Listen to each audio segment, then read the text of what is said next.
au Sénégal. Jara to garu basana manga jangale gita do bouger do faywa ngi élève te tollu ci examen li nga soxla am na fi te mu gën la. Aujourd'hui, nous allons porter notre réflexion sur la création artistique. C'est dire donc que c'est le domaine de l'art que nous allons investir. Regardez la forme que j'ai donnée. Regardez la forme que j'ai donnée au L qui est ici, qui est là sous vos yeux, dans le déterminant qui accompagne le substantif création. Si j'avais été le premier à avoir écrit un L de cette façon-là,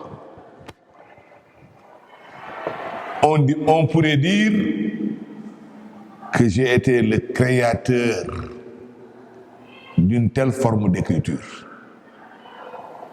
C'est ça qu'on appelle l'écriture en cursive. Mais malheureusement, je n'ai pas été le premier à le faire. Ils sont nombreux qui ont écrit L comme ça avant moi. Et ils sont nombreux qui l'écriront après moi de cette façon. Ou même mieux que cela. En cela, je ne saurais réclamer le statut d'un créateur. Mais déjà, on peut avoir l'idée de ce que c'est créer. Créer, c'est amener à être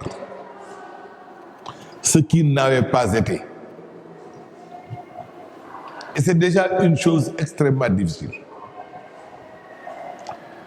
Amener à l'existence ce qui n'existait pas auparavant semble relever des seules capacités de Dieu. Si on s'engage un peu sur le terrain de la religion, il n'y a qu'à Dieu qui lui ait donné le pouvoir de créer, dans le vrai sens du terme. C'est-à-dire faire en sorte que chose ou être qui n'avait pas été soit. Or Dieu, comme l'ont enseigné, en tout cas certaines écritures, pour créer, il lui a suffi seulement de dire soit.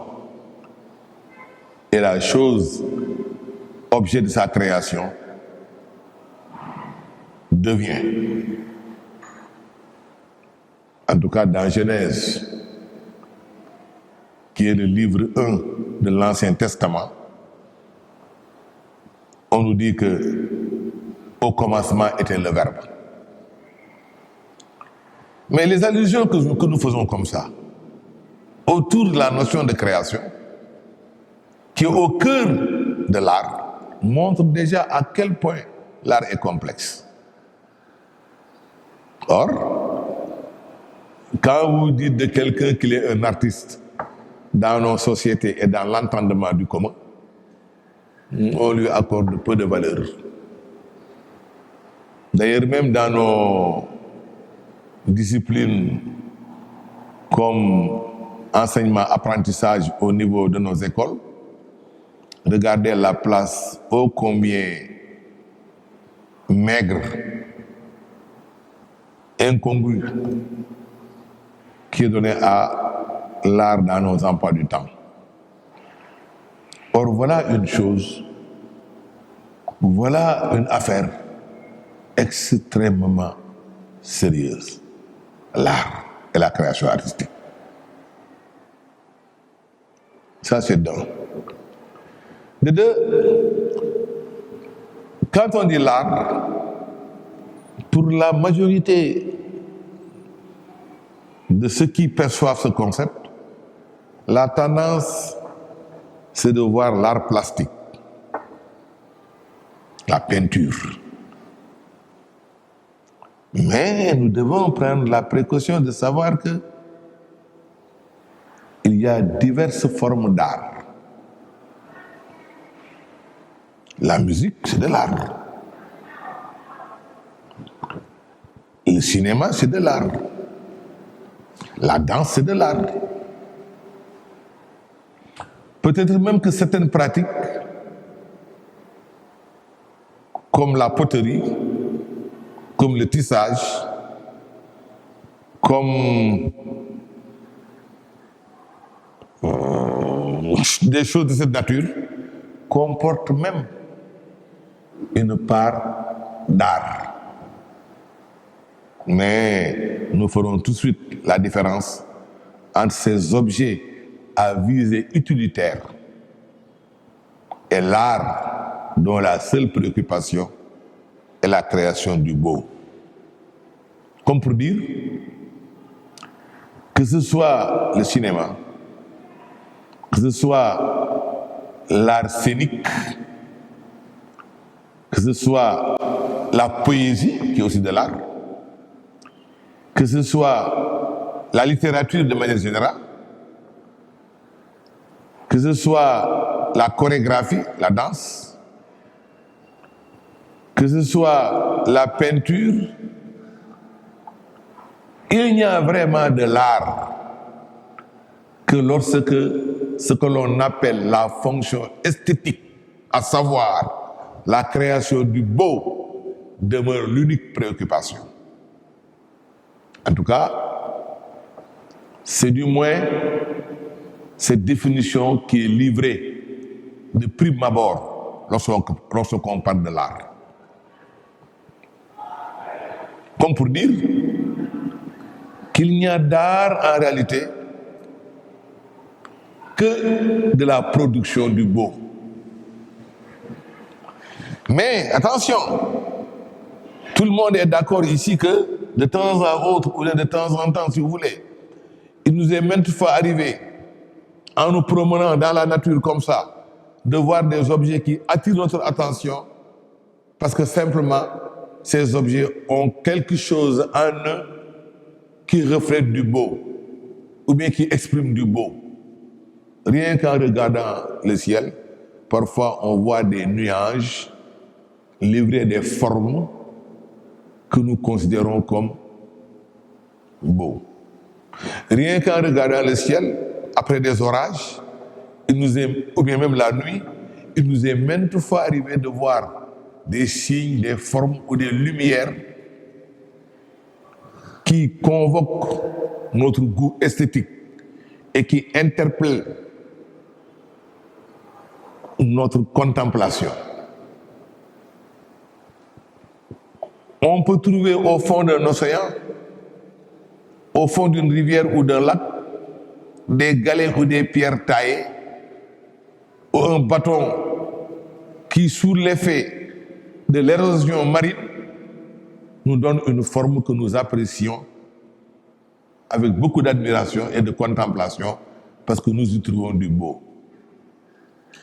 Lorsque nous regardons un nid d'oiseau, l'excellence avec laquelle le tissage a été opéré peut nous amener à contempler l'ouvrage. Il en est de même d'une toile d'araignée. Il en est de même de beaucoup de choses de cette nature que la nature nous livre et d'où on peut parfaitement contempler le beau.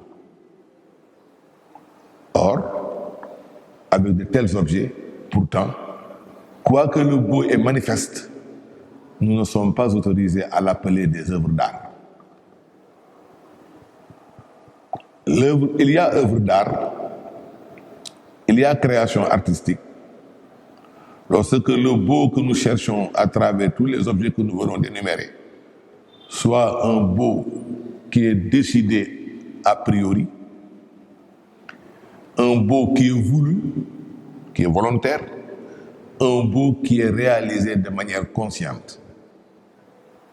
C'est pourquoi, quelle que soit l'habileté avec laquelle travaillerait un animal ou un insecte à créer une œuvre si sublime soit-elle sur le plan esthétique, quelle que soit donc l'habileté avec laquelle l'animal aura travaillé, quel que soit le caractère sublime ou le caractère esthétique que pourrait offrir l'œuvre, on ne saurait parler de beau.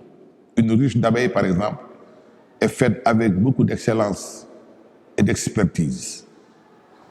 Mais l'abeille est inconsciente de son œuvre, par conséquent, on ne pourrait pas appeler son œuvre une œuvre d'art.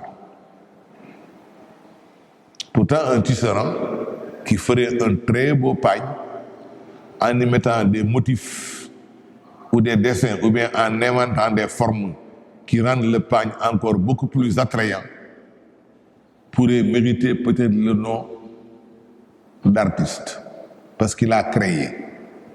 Mais là, le seul problème c'est que son pagne n'a pas seulement une destination pour la contemplation, mais son pagne a aussi une autre finalité, celle d'être utilisé pour des besoins de couverture ou bien pour des besoins pour des besoins de mise ou bien simplement sous la forme d'habits protecteurs. Et à ce moment, ce n'est plus seulement de l'art que l'on peut lire ici, mais il y a aussi une vocation artisanale. C'est pourquoi d'ailleurs certains objets qui allient à la fois l'utilité et la beauté sont dénommés des objets relevant de l'artisanat d'art.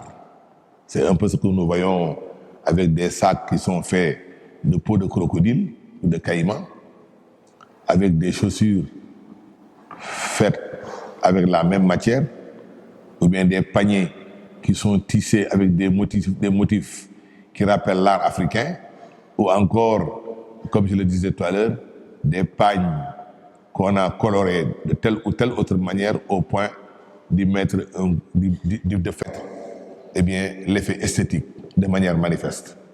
Mais au-delà du beau que présentent ces objets, le caractère utilitaire de ces objets fait que ce ne sont pas des objets purement esthétiques. Ce ne sont pas donc du domaine de l'art exclusif.